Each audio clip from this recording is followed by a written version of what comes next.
sedikit, agak kepahitan, teksturnya mirip dengan mentega.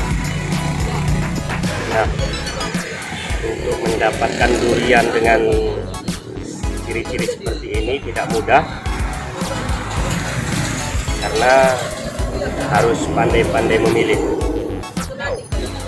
Ini adalah salah satu pedagang durian yang mampu mencari tekstur-tekstur durian super.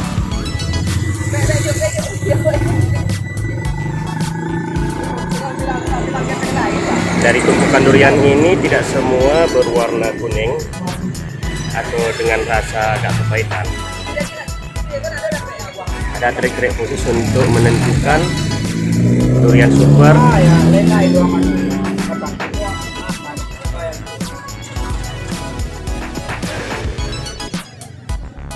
Ini adalah hasil dari beberapa durian yang dibelah. Durian ini dijual di emperan Kota Sublu Salam.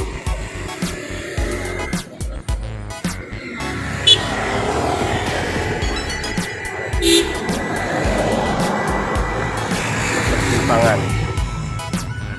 Iya. Bapak-bapak ini. Nah. Dari bahan yang Iya. Kami dua ada opor dua bang.